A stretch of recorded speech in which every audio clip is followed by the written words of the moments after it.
io? Sì, sì, grazie. Vedi la dimensione. Parlo da 5 minuti qui.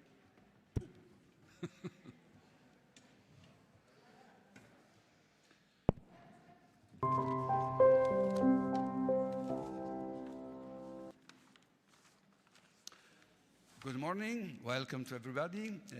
As every year, with Essencional, that is a study center, we made a survey and we made an analysis of what's happening in the website, in the web world about perfumery. And we try to elaborate all the information and giving you some information about what we think should be very important to consider for the future of this sector. I'm proud, obviously, to see how much the sector has grown. We have seen before with the previous conference how many launches are in our field today. In respect, quite 50% of the launches are there. Thank you. Creativity, etc., etc. So, as I told when I cut the ribbon at the first day, I still think that is the research and development on perfumery worldwide. And so where we tested new trends, when we can understand what should be. So I think that we can analyze under economical point of view and under sociological point of view, if you want, what we think it should be very interesting to consider for the future of this sector. So I welcome Karen Marin.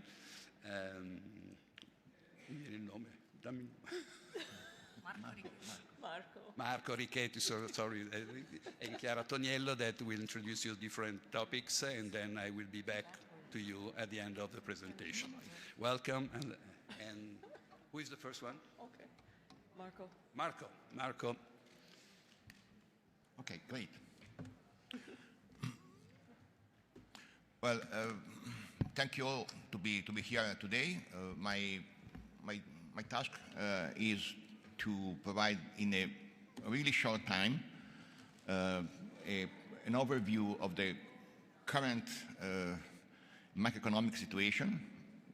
Not an easy task actually, and trying to understand what can be the impact in the next few years of the good news, the bad news, and the uncertain state of the economy on the artistic perfumery market. So just to keep things quite short, I just will address two main points. First, macroeconomic and social trends. What are the directions we are driving towards? And second, how perfumery market is affected and to what extent. Let me anticipate that in this case we have definitely good news, I think, with some small risk in the landscape. Well, so no need to explain we are in a very turbulent times. We all know that the current situation from a social, political, and economic dimension is quite complicated.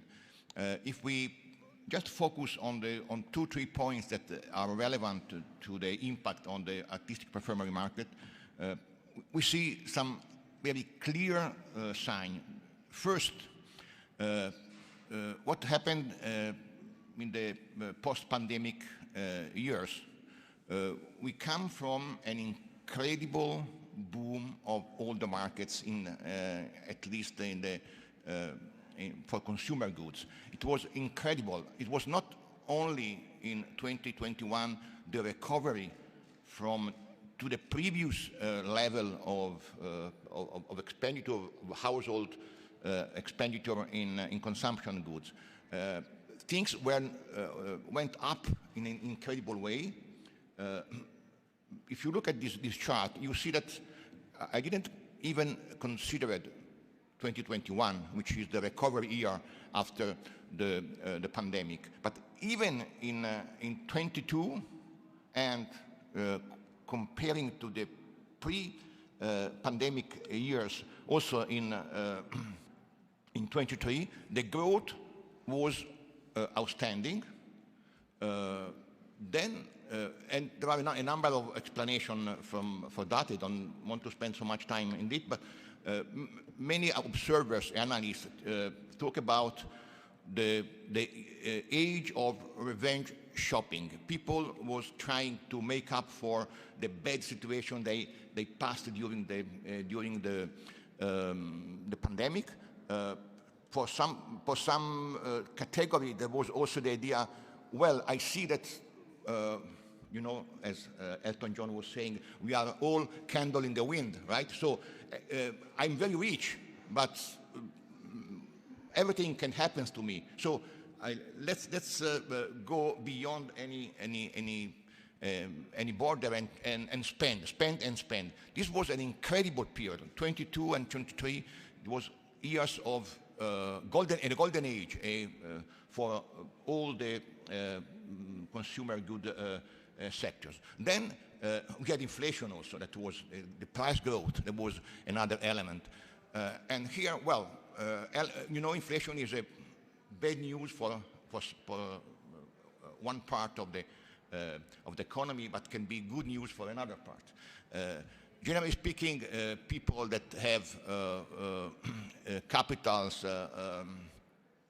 consider inflation as a bad news because, you know, price goes up, your stock of capital decreases in terms of real value. So governments want to defend the savings of all of us, right? So the macroeconomic policy to beat inflation, to curb inflation and the growth of price have been very, very strong in 23 and 24.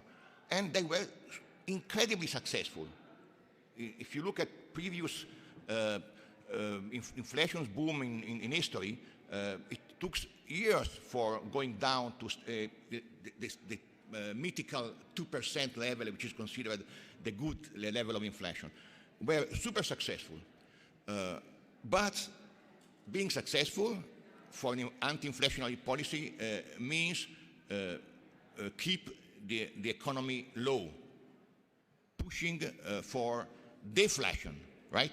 So it means lower employment, it means lower economic growth. So this is what happened. Fortunately, I would say the policies were successful, but these put at stake the growth of the economy and also of consumption. And you see, no need to discuss it. You see how the consumptions for all, in general, for all the consumption good, well, these data do not include food, are going down with a very clear trend. Then there are another couple of factors very important. Well, we are talking about some sort of luxury sector, right? Well, how the luxury business reacted to the growth of costs, you know, energy costs linked to the war, etc. Well, the reaction of almost all the luxury goods, you find here something relevant to the fashion business, was an overreaction. The idea is, you know, the elasticity of price in luxury goods is very low. I can increase the prices. The results will not be a decrease in volumes, right? The result is that my profits just increase. Well, in a way or another, they went somewhat too far in this strategy. And for example, if you think to the fashion business, during the last fashion week and at the PT trade fair in Florence, several CEOs of luxury brands said, oh, we made a mistake. Maybe we exaggerated a bit. I mean, the CEO of Prada and many others. Well, this had an impact on consumer, right? Consumer said, well, the relationship between price and quality of the product now is totally broken. There is no relationship anymore. Prices are not bearable, are not justified. So the idea is let's spend less in luxury goods. This was for many brands very bad news. Let me just mention that for artistic perfumery, this can be the opposite. This can be a good news. I will get to this point in a moment.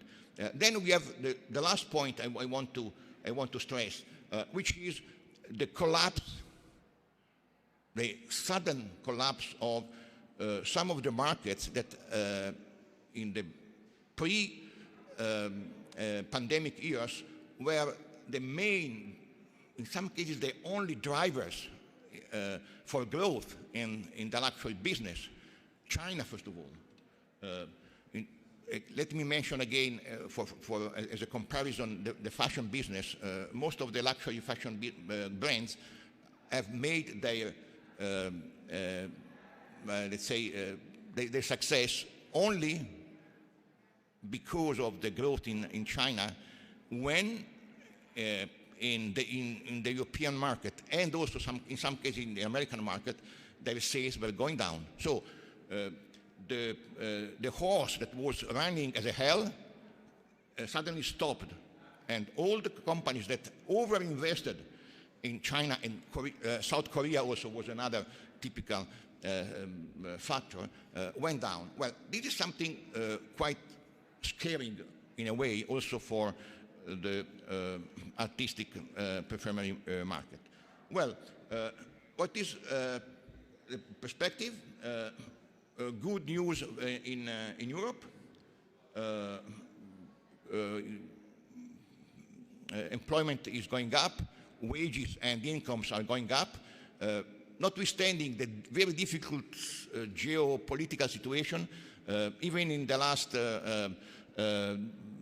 presentation of the ECB, the European Central Bank, the perspective remained quite good. Well, so what is, sorry, this is not the bright side, this is the dark side, sorry for the mistake, of course. What are the negative factors, the dark factors? Well, the return of protectionism, this will limit trade, and you know that for luxury goods and also for perfumery, trade is a great factor of growth. The other element negative is, okay, inflation has been beaten, it's down, but the level of price remains high. It means that the prices are stable now, but are stable at a level which is higher, much higher than in the past. So this is another element that is not easily, let's say, adjustable or so. Finally, I don't enter in this topic because there are other speeches here. There are structural changes, and it's always difficult to manage the market when the references, the usual references, are not anymore the dominant on the market. Well, last point was the uncertain part. So there are two elements I just want to stress. Okay, China was in a bad situation.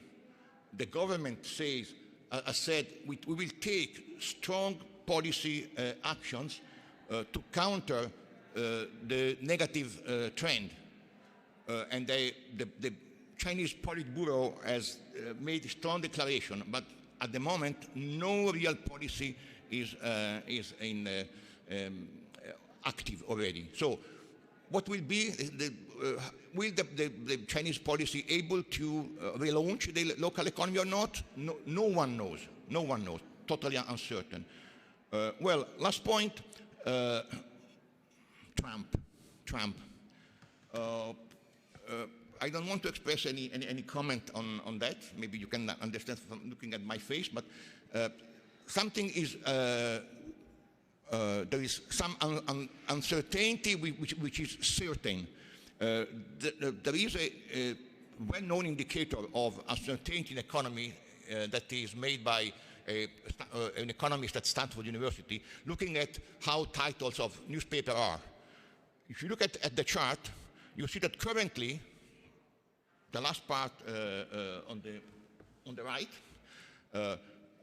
you see that the uncertainty level expressed by the press is at the maximum level if you exclude the pandemic, the year of the pandemic.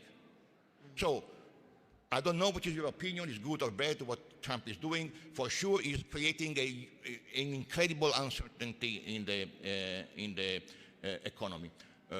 Well, what is the scenario? What is the impact? And this is my final comment. Well, indeed, last year, artistic performance went quite well, better than many other sectors. And you know, here you have the so-called lipstick effect. You know what it is? Lipstick effect, that it was a word invented, by the way, by Leonard Lauder, refers to the fact that when situation is bad, people want to have some compensation in terms of feelings, right? And they look to goods that cost less, as in absolute terms. So a luxury perfume cost much less than a luxury bag. So this is some sort of compensation. So in this sense, this can be a good news for artistic perfumery. I mentioned a risk. Well, there is a risk, however, because currently this effect is so big, so evident. There are many fashion brands. You see a list over there of fashion brands that for the first time have entered the luxury perfumery market. So this apparently very good situation, as usually in economics, can make more competitors entering in the market. And this, of course, is another factor that can displace or can make the turbulent the market for artistic perfumery. Hope I gave you in a few minutes a pretty positive, anyway, I hope, image of what will be the next future. Thank you. Okay, thank you, Marco. I'm going to take you through the survey that we did. But before I start, I want to say it's interesting he's talking about the lipstick effect, because I read a few industry papers that said that should we really call it the lipstick effect anymore, because beauty, makeup did not have as high an increase last year as fragrance did. So fragrance is the leader in terms of the sectors that are growing in the whole beauty world. So fragrance was plus 15 pretty much worldwide. So should it now be the fragrance effect? Yes. So that's a good thing for us. So just to preface this, last year with my colleagues, we conducted a couple surveys where we wanted to get a feeling from the people who are actually the source in terms of the retailers, the brands, the distributors, of what's happening in the industry and how are things evolving. So we did two surveys, which we had a series of questions, and you can see some of the topics were pretty much what are the challenges that you're facing, how's the sector evolving, how do you describe niche, and how do you assess performance. And then we also did some grassroots questioning with some retailers about what's happening with the consumer. Okay. So we started off because this is the 15th anniversary of Essence, to kind of have an idea of how often are people coming, how often have they come in the past.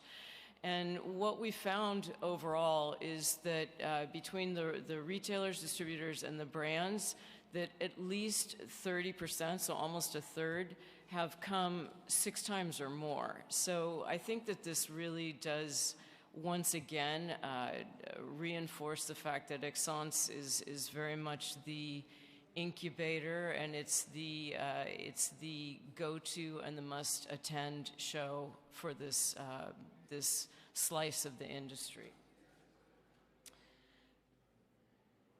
Now, we then asked the retailers and distributors, within your portfolio, how many niche brands do you have? And the very exciting reply came to be that there's 43% that have at least 30. So this is 30 brands. That's a huge part of anyone's shop or portfolio to manage. So again, it's a good sign for niche. We further broke this down to ask, how are the brands perceived? So when we think, like, what do you consider a benchmark? We wanted to see, how was it 10 years ago and how is it today? So you see the competitive chart on the screen, and what we can see is, yes, indeed, there's a lot of the core players that we would expect, such as Amouage and Creed and Maison Francis Kirkurgian. But what's interesting is also that we see the rise of brands that maybe weren't there 10 years ago, such as Nishane and Xerjoff. And then you've got Parfum de Marly, which, of course, they're much more recent. Crivelli, Maison Crivelli, who are coming into the benchmark and being considered as a brand that you must have. Also, extremely interesting is to see that the bulk of the respondents told us that Tom Ford, Diptyque, they're less important. They're still important, but they're less important, and they're not within the benchmark. The one thing that you don't see on the screen, though, is that we did have a lot of people tell us, sort of on the side, that they're looking at adding Arabian brands to their assortments. So this is something to be watched, and I think it's you can see it here at Essence that we've got more and more brands coming from that part of the world that are being seen as part of the core that should be included. So then we wanted to ask, and this kind of couples with the presentation that we just had from Clayton, of, you know, what is a niche brand? How does a retailer, how does a distributor determine what is niche? And the overall, the 3 points that came back to us were very clear. The first being that fragrance has to be at the core. So this is the core product that you're producing. You're not making watches and accessories and assorted things, but fragrance is really at the heart. It's the core. The story behind your brand, authentic, credible. I mean, you're going to see over the next few days that this message is coming through again and again, because I've seen this in my other presentations that will come up tomorrow. And then independent, important to not be owned by a conglomerate. This is what we're talking about, the true core niche. So someone who is not necessarily having to answer to corporate ways of wanting to run a company, and having the freedom and the agility to run your business. Very interesting, though, is that what's less important is the need for transparency, for eco-sourcing, production. Not to say that it's not important, but it's not the one of the key values that are looked for when we have a niche perfume brand. So this is what characterizes, in terms of the mindset of the retailers and the distributors. Then we asked, well, for you, what are you looking for when you add the brands into your assortment? So again, it's very much mimics what I just told you. so authentic, high quality, different from what you already have. So clearly, brands need to be aware of the competition and to know the retailer, know what their assortment is, because if you're going to target a shop, you want to be sure that you don't have similarities to what they already have, because why would they jeopardize what they have in their shop? They want everyone to be successful, so you've got to be different and unique. And of course, the fragrance has to appeal. This is key. Very interesting, again, that less important is and the one that we highlighted is the one that I think is the most surprising, was regarding content creation. And again, not to say it's not important, but it's not as important as the factors you see on the left-hand side of the screen. And then again, what was less important or not important or neither important or unimportant was the sustainability question.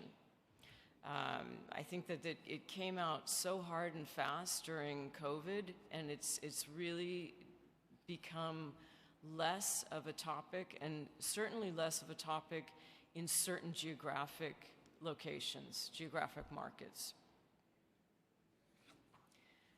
So then we asked the brands, why do you introduce a brand? Why do you bring out a new fragrance? Is it because you're following a trend? Is it because you need to offset things that are being returned or that aren't performing? And overwhelmingly, it's about creativity and adding to the assortment. So we were very happy to see that this was the reply, that it was, I have something to say, I have an idea, I have something I want to express.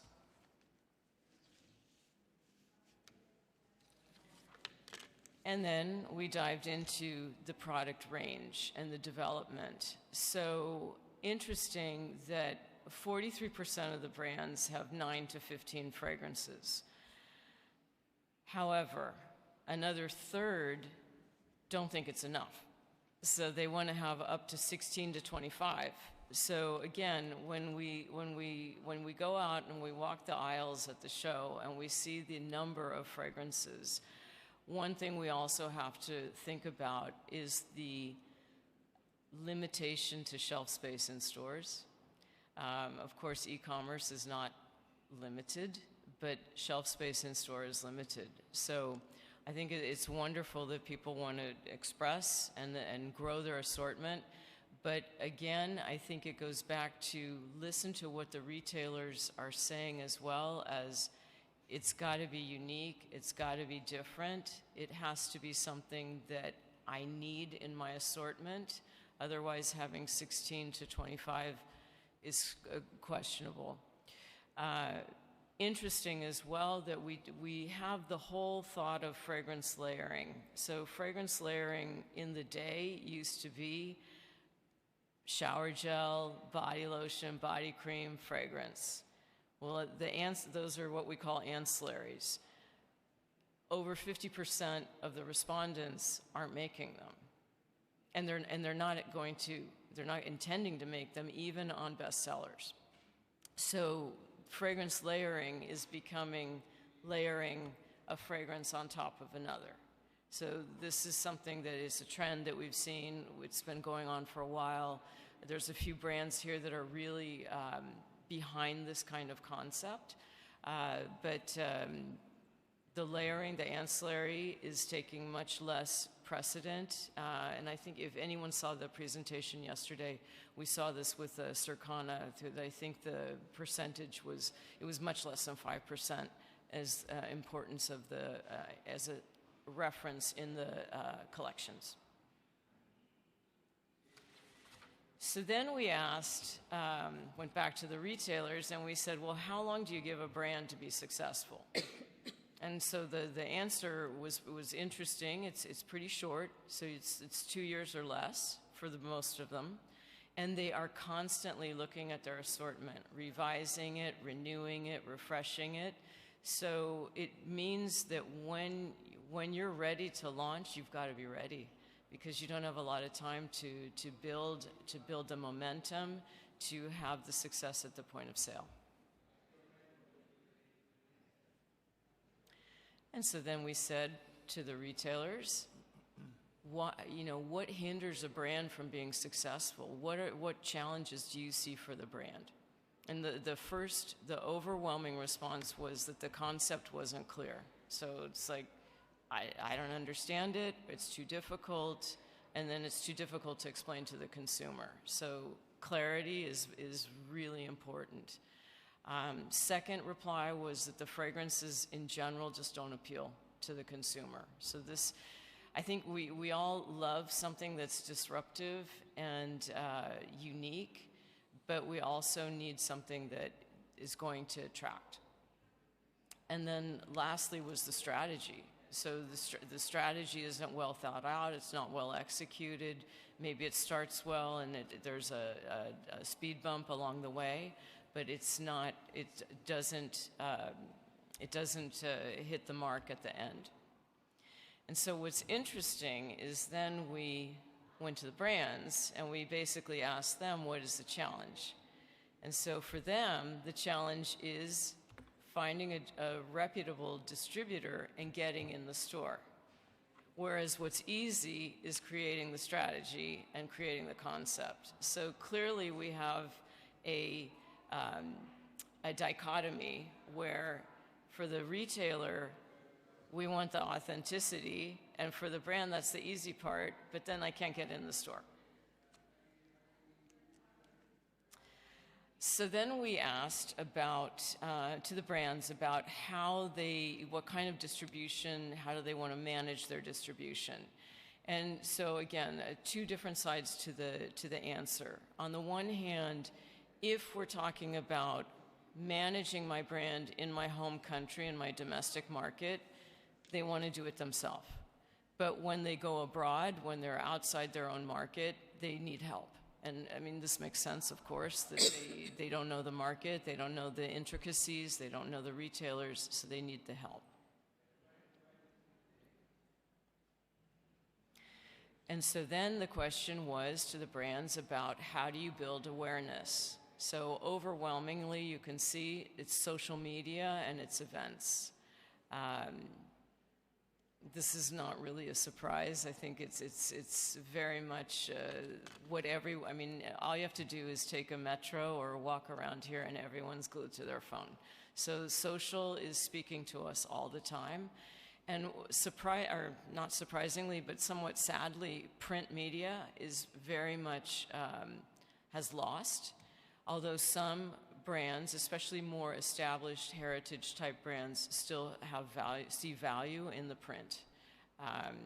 There's suspicions that this may change a little bit, and also that it's specific to certain countries. I mean, I know as a French American, the American market, no one's really reading magazines. The ad spend is way down. But then in France, people are at the kiosk, they're buying magazines. So it's very specific to certain markets. So then we asked, of course, to the brands, what is your long-term strategy? And so we had a couple of answers, and one being, I'm not really sure.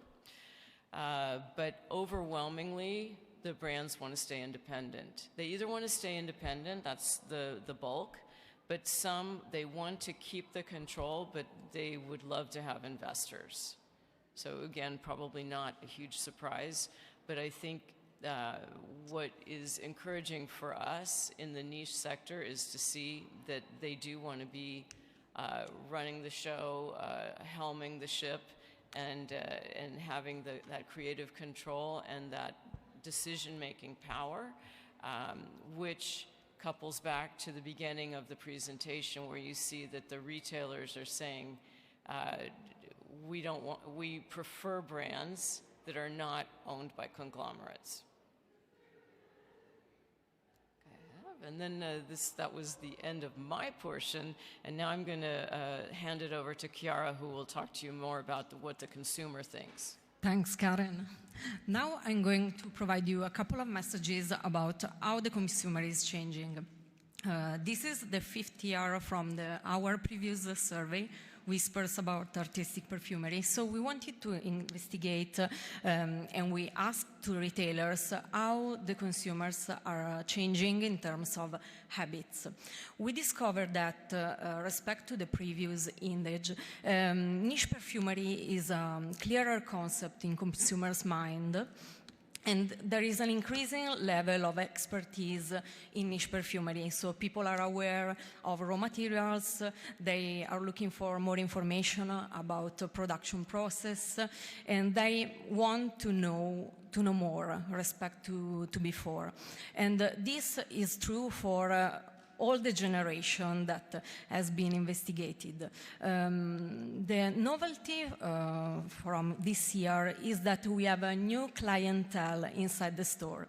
A fun fact is that today we can find kids of 11 years old that are entering niche shops. And this is surprising. We discovered interviewed retailers that it is normal in big cities to have at least 10 teenagers per week. And teenagers, of course, Gen Z and Gen Alpha, are behaving in a different way respect to other audiences because, especially teenagers, they are looking for the most hyped fragrance because they are bombarded on social media, and you can see that they are bombarded of billions of content video about perfume talk and smell maxing. That is a new trend that we can consider an evolution of layering, probably smell maxing. So the way that teenagers have to increase their own fragrance, their personal fragrance, thanks to fragrance, but also body deodorant and other kind of products for body care. So younger generation are not interested in storytelling. They behave in a different way because they prefer self-service, and they count less on shops personnel respect to the older generation that are more near to personal suggestion and about fragrance. That's a fact, not surprising because teenagers knows what they want very directly. So they don't want to interact, make high contact, and they just want to buy what is hyped on social media. But we have seen that, and this is true for Generation Z, after they found the most hyped fragrance, they are curious and they have a reception for unknown indie brands. That's a really good message for us. Respect to older generation that are more open to shop assistant suggestion, of course, new generation are a challenge, and they very frequently challenge also the personnel in order to see if they are aware of information about fragrance or not. So sales assistant and shop owners now has a different role than before. They are less a point of reference, but we can foresee that they have a big importance in making new generation know other unknown and independent brand. Okay, thanks. With our interviews, we also asked to shop owners how their role, their professional role are changing, and we discovered a stronger involvement of shop owners in content creation. It's like they become content creators, in fact, and it is not surprising because content creation requires a lot of time, but for active on social media shop owners, there is an additional workload that is between 30 and 50% of the total workload for content creation. So this is a really important point if you think about small shops. also in countryside that need support for post-production, for example. Content creation so requires investment of time and resources, but we ask them if it is worth it, and the perception of retailer is, of course, yes, because you cannot be not present on social media, but also they make the audience larger, and few retailers that we interviewed, they can double their clientele using social media. Another behavior that we found is related to olfactory tourism. That is not a novelty, but was typical for niche connoisseurs. Olfactory tourism now is consolidating among new audiences, among audiences of new buys and curious. And this is, of course, an opportunity because it is a phenomenon that is related to a good result in terms of sales conversion, because for a couple of olfactory tourists, at least 3 fragrances are sold, and especially fragrance of not known and independent brand. So with this deep dive on retail, we wanted to understand more about what is changing about consumers respect to years ago. And of course, social media increased as importance, and they open new opportunities. The fact that in this period, we have more people that are into niche perfumery is a good and positive message, but there is also a message for retailers. You now have different people in shops that they want to behave in a different way. They are experiencing niche perfumery in a different way, respect the old way of connoisseurs. So the message for retailers is please be open in order to take on this opportunity, and don't forget to welcome this new audience in the proper way. Now I leave the stage to Silvio for conclusion.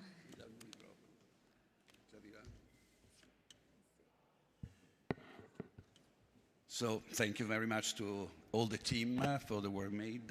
Something was practically quite obvious, but it's better to know exactly what's going on.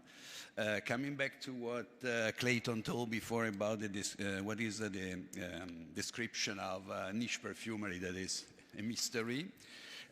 I want to come back to the name of the exhibition, Essence. I wonder if all of you know that Essence means the sense of excellence. So I think we are more speaking about the perfumery of excellence. Excellence that is not connected to the price, is connected to the fact that the fragrance you propose to the public should be something astonishing or different from, okay? So I think better than artistic, better than niche, I think excellence is a proper naming, but we will see what will be. Coming back to what we listen, I would like to stress something about the fact that as a president of technical committee, it happens to me to select about 500 brands this year. And unfortunately, sometimes I use a term that is Frankenstein. So when I see a brand that has the cap coming from the one, the bottle from the other one, the story copy from something else, and as told also Karen, usually ask people, what is your contribution to the art of perfumery with these fragrances? Because if you can answer, I have some doubts about the fact that makes sense. The other point that sorted out was how long you can wait to let the fragrance to take off. That is a little problem because everyone is now anxious, but I see recently too many launches that are killing the opportunity to some fragrance to take off. Because if you create a good fragrance or a new fragrance that is not in the trend, obviously you have to let it to be accepted. But if you cut from the market within 18 months, we lost probably some masterpieces in next future. So it will be, I ask to someone to be a little more patient, especially retailers if they can. And the other point that sorted out was also, is a matter of fact that you see the queue now here. I'm a little worried for what will happen on Saturday. But anyway, you see also how many new students we have in courses of perfumery school worldwide. So that is a lot of signal that means that we have a new consumers. And what also Chiara told is we have to take care of the fact that the consumer are changing. The age is changing, the number are changing, so we can, the retailers, distributors, etc., have to take care of it in proper manner, maintaining, I do hope, every time the excellence. That is the most important thing. So thank you to all of you, and thank you for listening. If you have any question, obviously, we are ready to answer.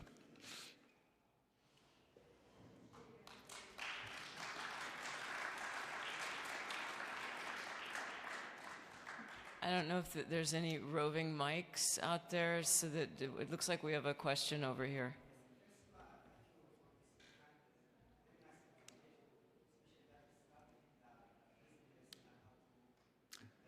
Just a second, their microphone is coming. In front of you. Thank you for this nice presentation that is really hitting the business and to continue in this market. I have some comments and a question if you have a time. We'll see what we can go with. First question, please, if you have any statistic regarding to the online markets comparing with the physical market for the perfumes. I don't know if you... We did address that yesterday at the Circana presentation. What you're talking about niche, the percentage of niche bought online versus in store? Yes. I'm just going from memory. Because you know, for the niche at the starting of their business, it's very easy to go with the online, right? From memory, I think it was about a third, so I would say it was around 36% of the sales came from online. So it still means that you've got the bulk of the sales are done in the store. So you mean that it has good future for the coming days, or? The variance year over year. The thing is, again, it's very hard to judge because of COVID.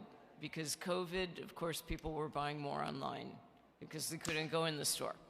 So if you try to take that out, what we've seen is that yes, the online is still very important. So it's a part of the business that you cannot ignore, and you definitely need to nurture it. But the in-store experience, I think the number yesterday was that 80% overall of fragrance sales were happening in the store.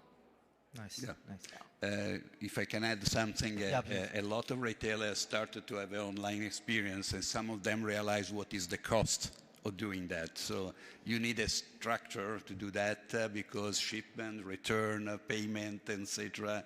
Sometimes it's quite complicated to maintain. What I can tell you that, for example, in Italy, it was very uncommon that someone made more than 10% of the business online, apart from some exceptions. So we have 10 more or less operators that make 75% of the business online, and the other one in the brick and mortar. And the same happens in France sometimes. Up to now, I think no one has a real number for that, because the point is also, if I think some German e-commerce like Ausliebe Zündüft, etc., the point is that when I discuss with them some times ago, is the portfolio is not so clear what is niche, what is not niche really, and the same for other main operators. It's a matter of fact that is important, but the coming back to the brick and mortar experience is very important too. And so I think that is the most interesting platform, because what is missing online is the experience you have in a brick and mortar. When you have a storytelling and something like that, I think there is a dramatic added value when you buy in-store instead of online. Thank you. Thank you. Okay, I have another question, please. Regarding to the niche, you defined the niche perfume or the niche brand. If any niche perfume that is twisted from another brand, And sometimes you can feel that it's clearly twisted from X brand or X perfume or whatever. Do you consider it as a niche? Because this, you know, some kind of problem that we are facing in the, to define this perfume as a niche and sell it to the consumer. Then he smell it and they said that this kind of perfume. So in definition, can you?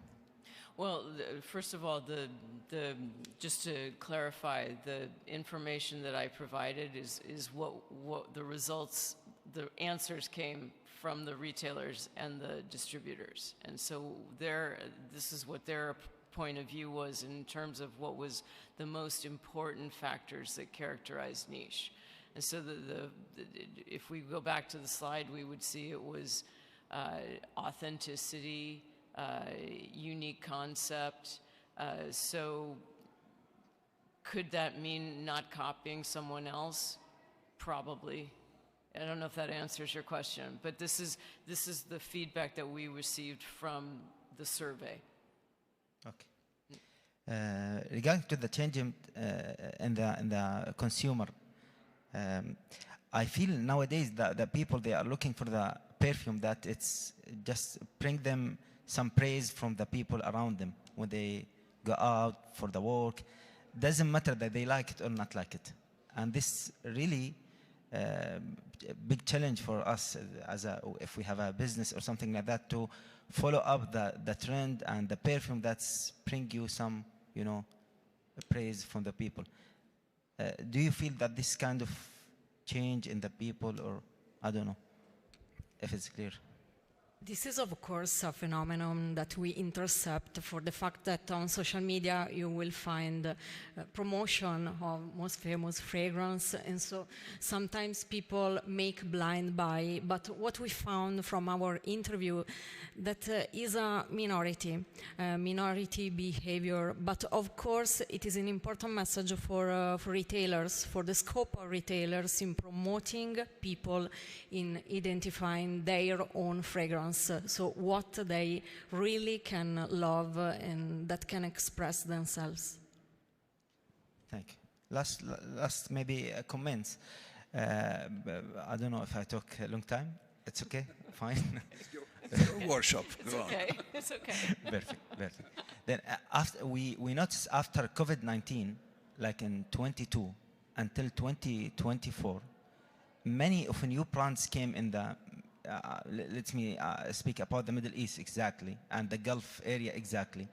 We have plenty of brands came after the COVID-19, especially in this, like in Kuwait, Saudi, and Emirates as well, especially these three countries. And we have plenty of brands nowadays. Maybe last year, 2024, and the beginning of 2025, that we have really not good business in the perfume in that. I don't know if this also same in the other words in your statistic, or? I think, are you talking about certainly, I don't know if I'm going to answer your question, but what we've seen is that there has been growth in brands from these countries. Certainly there's a tradition of fragrance usage in these countries, that there's an appreciation and a love of fragrance. I think that the consumer is very educated in general on fragrance and is looking for something that really is unique for them, because the way that they use fragrance is to be extremely customized. So I think that there will continue to be growth of brands coming out of this part of the world. And the other thing, which it's something that Sylvia and I are going to discuss tomorrow, but also something that Clayton just said, is that the global taste is more receptive to fragrances coming from different parts of the world. And so I think that what you're seeing is brands like we showed on the slide, that Nishane, that comes from Turkey, was not part of the benchmark 10 years ago, but now it's considered part. And you know, they have a very large assortment, but some of their fragrances are definitely more tailored to a Middle Eastern taste, which now is a Middle Eastern taste, or is it a global taste, because it's becoming global. So I don't know that I answered you, but I think perhaps. Yeah, no, I think that anyway, emerging culture is something we see every day now. So we are learning what is Korean market, but it's not so only the market, the typology of fragrances. Japanese fragrances for a long time was not so common for us, but today also cooking. I was discussing before with Clayton how much is important the food, cooking. Because through the cookings, after COVID, we start to smell the plates, not only eat. So not only the taste, but also the smell. And so now we have so many cumin or ginger or coffee, vanilla. So you have so many things that are that is emerging of culture. The more we know each other, the more we appreciate the other culture. And so that, I think, is a wonderful message of a big embrace that the perfumery can give to everyone.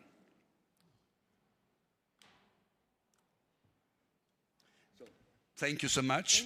And we leave to the next workshop the space. Thank you.